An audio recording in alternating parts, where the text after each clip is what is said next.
Después de esta reseña que nos hiciste acerca del descubrimiento en Brasil y paralelamente lo que sucedía en Europa, esto produce evidentemente una revolución en términos de imagen en una sociedad que estaba habituada a reproducir las imágenes con dibujos, con grabados.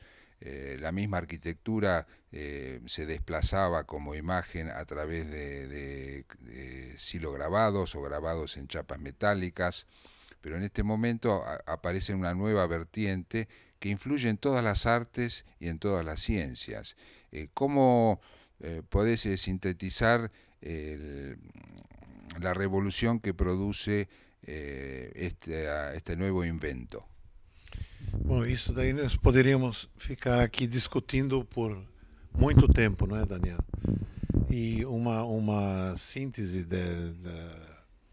dessa, dessa sua colocação é.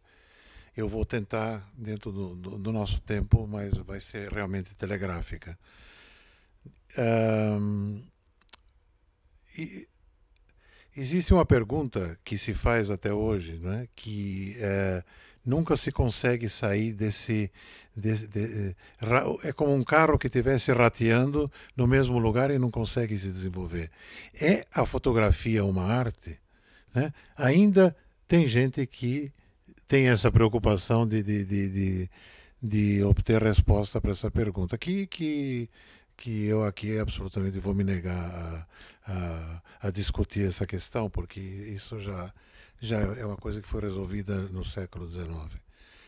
O fato é que a fotografia surge com um interesse muito grande, com um apoio muito grande, não só das artes, mas também da ciência.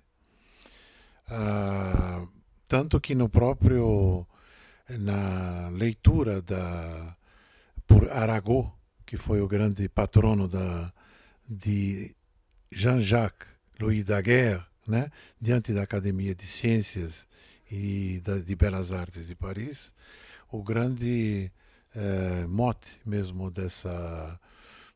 de propagar a importância da descoberta de Daguerre foi como a possibilidade de aplicação da fotografia na ciência. Então, essa é uma via que é sempre pouco discutida. Sempre há uma preferência maior, né, de uma parte dos historiadores de falar da fotografia nas artes, ou como uma forma de arte. Mas é óbvio que a fotografia foi como um método de reprodução empregada desde o início na antropologia, como uma possibilidade de preservar o patrimônio arquitetônico, como aconteceu na França desde a década de 1850, e em todas as aplicações industriais. Quer dizer, não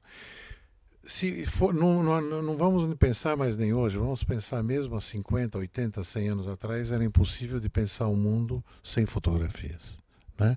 Principalmente quando a fotografia sai do retrato coletivo, nas palavras de Gisele Freund, e passa a ser multiplicada na imprensa, né? Isso no começo, fim do século XIX, passagem para o século XX.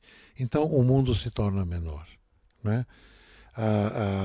Os fatos, as realidades, os eventos que se passam em lugares remotos do planeta são conhecidos em outros lugares há dezenas e dezenas de milhares de quilômetros.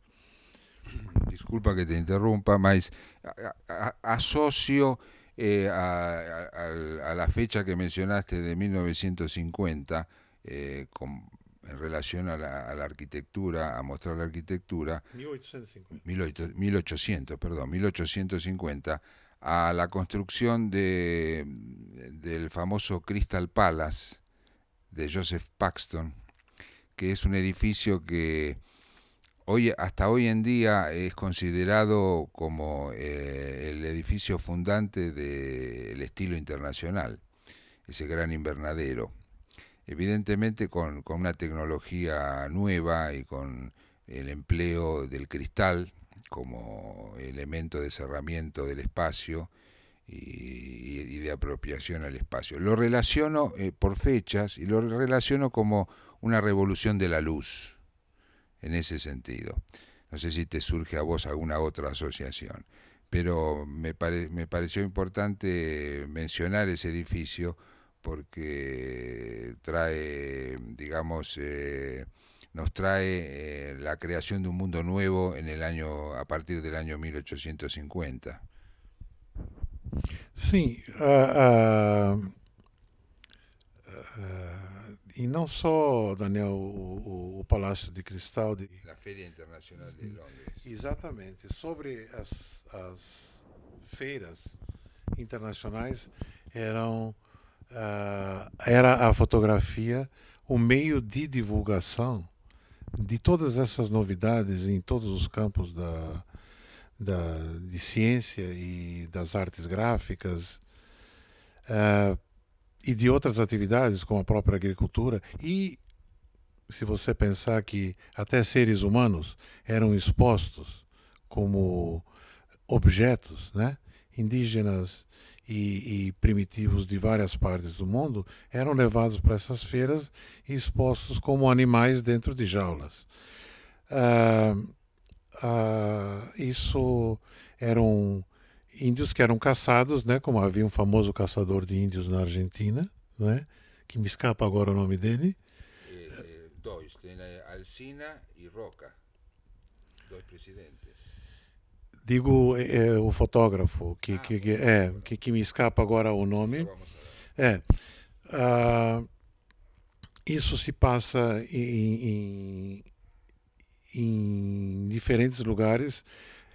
A fotografia, nesse momento, tem nas exposições internacionais um papel de divulgadora e já a indústria se apropria dessa ideia da fotografia como meio de informação do real que tem um alto status de credibilidade documental como expressão da verdade. E é exatamente em cima dessa credibilidade que vão se construir as maiores mentiras da história. Em cima também da fotografia. Em cima da manipulação das imagens é que se manipulam as massas. Mas esse é um outro tema que vamos deixar para daqui a pouco. Esse momento que você fala, né, da divulgação dos grandes feitos, de expedições científicas, da indústria, da agricultura, da antropologia, né, da fauna, da flora e assim por diante, isso tudo é exposto e apresentado nas feiras internacionais, e a fotografia tem um lugar fantástico como elemento já incorporado, né, dentro de uma visão social das descobertas, das invenções, das aplicações, e como uma técnica inigualável por nenhuma outra de apresentação de produtos, né? Então você tem um desenvolvimento da indústria da propaganda, não é? Baseado na apresentação, na credibilidade que tem a imagem fotográfica. Bueno, ahora vamos a fechar este bloque y en el próximo ya anunciaste el tema, que es el tema de el prestigio de autenticidad o de verdad que tiene la fotografía y la capacidad o no para mentir. Hacemos una breve pausa y volvemos con ese tema.